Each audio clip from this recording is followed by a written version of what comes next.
ఆంధ్రప్రదేశ్ రాష్ట్ర ప్రభుత్వం ఎర్రా శ్రీలక్ష్మికి పోస్టింగ్ ఇచ్చింది. ఆమె రిటైర్మెంట్కి 5 రోజుల ముందుగా జీఏడీలో స్పెషల్ చీఫ్ సెక్రటరీ హోదాలో అవకాశం కల్పించింది. దాదాపు 2 ఏళ్లుగా ఆమె వెయిటింగ్ లిస్టులో ఉన్నారు. ప్రభుత్వం పోస్టింగ్ ఇవ్వకపోవడంతో వీఆర్లో కొనసాగుతున్నారు. అలాంటి ఆఫీసర్కి రిటైర్మెంట్కి 5 రోజుల ముందుగా పోస్టింగ్ ఇచ్చి గౌరవప్రదంగా రిటైర్ అయ్యే అవకాశం కల్పించారు. తద్వారా ఆమె పెన్షన్ విషయంలో అడ్డంకులు రాకుండా చేశారు. దీని మీద కూడా తెలుగుదేశం పార్టీలో కొందరికి తీవ్ర అభ్యంతరాలు ఉన్నాయి. జగన్మోహన్ రెడ్డితో అత్యంత సన్నిహితంగా వ్యవహరించిన ఐఏఎస్ అధికారికి ఎలా పోస్టింగ్ ఇస్తారు, వైఎస్ఆర్ జమానాలో ఆ తర్వాత జగన్ పాలనలో చక్రం తిప్పిన అధికారికి ఏ తీరున ప్రాధాన్యత ఇస్తారు అనేటువంటి తీరున ప్రశ్నలు అయితే వినిపిస్తున్నాయి. కానీ ఆమెకి పోస్టింగ్ ఇచ్చి రిటైర్మెంట్ అప్పుడు గౌరవప్రదంగా వీడ్కోలు పలికేదానికి అవకాశం కల్పిస్తే మరి అదే పని పివి సునీల్ కుమార్ విషయంలో ఎందుకు జరగడం లేదు? పివి సునీల్ కుమార్ కూడా ఈ నెల 30వ తారీఖున రిటైర్ అవుతున్నారు.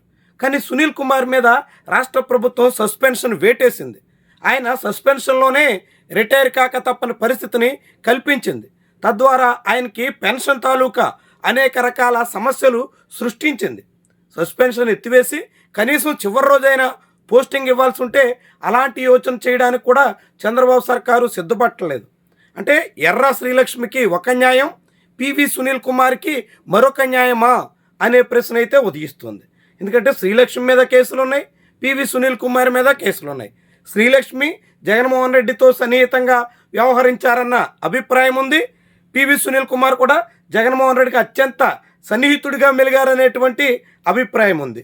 ఇలాంటప్పుడు మరి శ్రీలక్ష్మికి అవకాశం ఇచ్చి సునీల్ కుమార్ని ఎందుకు విస్మరించాలి అనే ప్రశ్న అయితే వినిపిస్తుంది. ఇదొక విషయంలోనే కాదు, కృష్ణలంక ఎపిసోడ్లో సిఐ నాగరాజు కారణంగా కేవలం గాదే సాయికృష్ణ మాత్రమే కాకుండా పేరుపోగుల క్రాంతి కుమార్ కూడా ప్రాణాలు కోల్పోయారు.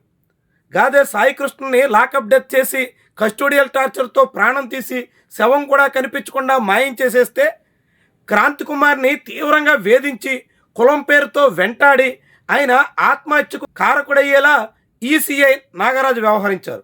దాంతో మరణ వాంగ్మూలం కూడా ఇస్తూ తన చివరి వీడియోలో ఆ విషయాన్ని మాదిగ కులస్తుడిగా తన మీద అత్యంత కిరాతకంగా వ్యవహరించారు, వెంటాడుతున్నారు, వేధిస్తున్నారు, ఇక తాను బతకలేని పరిస్థితిని తీసుకొచ్చారు కాబట్టే సూసైడ్ చేసుకుంటున్నా అంటూ క్రాంతి కుమార్ వాపోవలసిన పరిస్థితి వచ్చింది. అలా వీడియో సాక్షిగానే ఆయన గుళికలు మింగి ఆత్మహత్యకు పాల్పడ్డారు. దాంతో చాలా పెద్ద సంచలనంగా మారింది. ఇది కూడా మే 21వ తారీఖున దాదాపుగా సాయికృష్ణ ఎపిసోడ్ సమయంలోనే జరిగింది.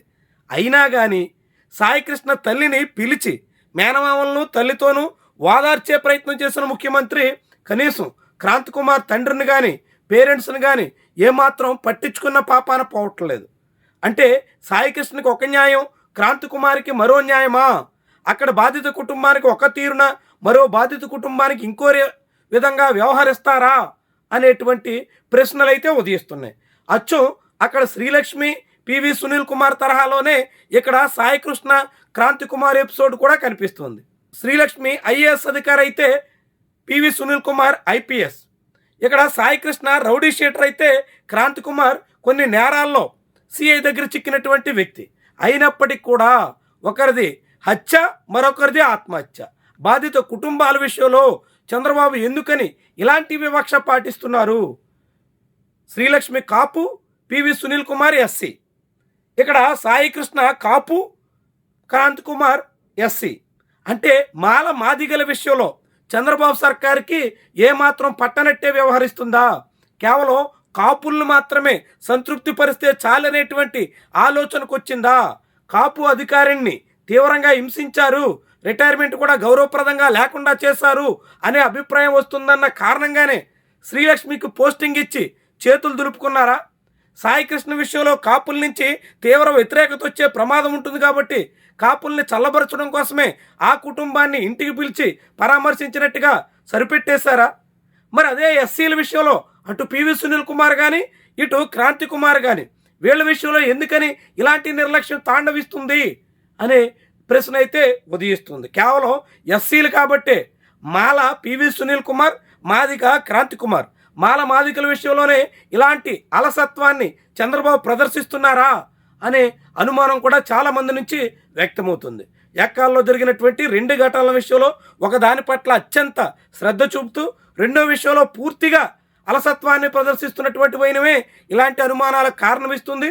ఇద్దరు అధికారుల విషయంలో ఒక అధికారికి పోస్టింగ్ ఇచ్చి గౌరవప్రదంగా రిటైర్మెంట్ అయ్యే అవకాశాన్ని కల్పించి రెండో అధికారి విషయంలో మాత్రం సస్పెన్షన్లోనే పెన్షన్ విషయంలో తీవ్రమైనటువంటి ఇబ్బందులు ఎదుర్కొనేలా చేస్తూ ఆయన పదవీ కాలం ముగించేస్తున్నటువంటి పరిస్థితి మీద ఇలాంటి ప్రశ్నలు మరికొన్ని ఉదయిస్తున్నాయి. ఏమైనప్పుడు కూడా చంద్రబాబు ప్రభుత్వం తమకు ఎస్సీల ఓట్లు ఇక దక్కే అవకాశం లేదన్న నిర్ణయానికి వచ్చారా? కాపులు ఓట్లు చీలకూడదని కోల్పోకూడదని గట్టి పట్టుదలతో ఉన్నారా? ఇలాంటి అనుమానాలకి ఈ పరిణామాలన్నీ ఆస్కారం ఇస్తున్నట్టుగా కనిపిస్తోంది.